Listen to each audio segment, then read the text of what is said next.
Gowri's cook ട്യൂബിലേക്ക് എല്ലാവർക്കും സ്വാഗതം. ഇന്ന് പ്രഷർ കുക്കറിൽ വെച്ചിട്ട് നല്ല ടേസ്റ്റിൽ സേമിയ പായസം ഉണ്ടാക്കുന്നത് എങ്ങനെയാണെന്ന് കാണാം. സേമിയ 100 ഗ്രാം എടുത്തിട്ടുണ്ട്. ഇതുപോലെ നീളത്തിൽ മുറിച്ചാൽ മതിയാവും.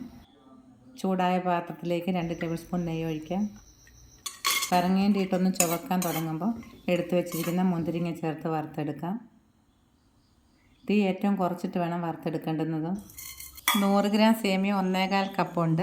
ഇത് ചെറിയ തീയിലിട്ട് വേണം റോസ്റ്റ് ചെയ്തെടുക്കേണ്ടുന്നത്. ഇപ്പോൾ പാകത്തിനായിട്ടുണ്ട്. ഇതിലേക്ക് 200 ഗ്രാം പഞ്ചസാരയാണ് ചേർക്കുന്നത്. നന്നായിട്ടൊന്ന് ഇളക്കി യോജിപ്പിച്ച് കളറൊന്നും ചേഞ്ച് ആകണ്ട, ഒരു കോട്ടിങ് കിട്ടാൻ വേണ്ടിയോ നല്ല ടേസ്റ്റും ഉണ്ടാവും പായസത്തിന്. 1/2 കപ്പ് തിളച്ച വെള്ളം ഒഴിക്കാം.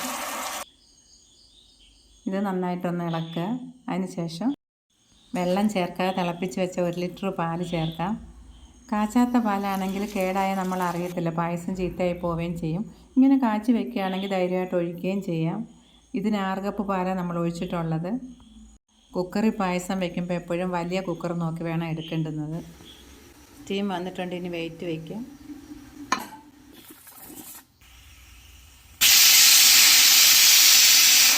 ഇനി ഓഫ് ചെയ്യാം. തീ കൂട്ടുകയും ചെയ്യരുത്, കുറയ്ക്കുകയും ചെയ്യരുത്. മീഡിയം ഫ്ലെയിമിൽ വെച്ചിട്ട് ഒരു വിസിൽ വന്ന ശേഷം വേണം ഓഫ് ചെയ്യേണ്ടത്. പ്രഷർ പോയ ശേഷം തുറന്ന് നോക്കാം.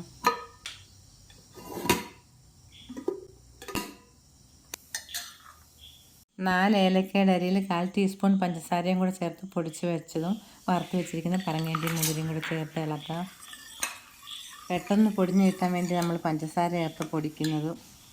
മധുരം ബാലൻസ് ചെയ്യാൻ വേണ്ടി 1 നുള്ളി ഉപ്പ് ചേർക്കാം. വേണ്ടാത്തവർക്ക് സ്കിപ്പ് ചെയ്യാം.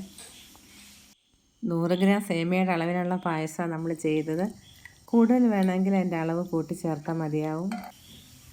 ഇതുപോലെ പായസം ഉണ്ടാക്കി നോക്കുക. നിങ്ങളുടെ അഭിപ്രായങ്ങൾ അറിയിക്കണം. വീണ്ടും കാണാം. നന്ദി, നമസ്കാരം.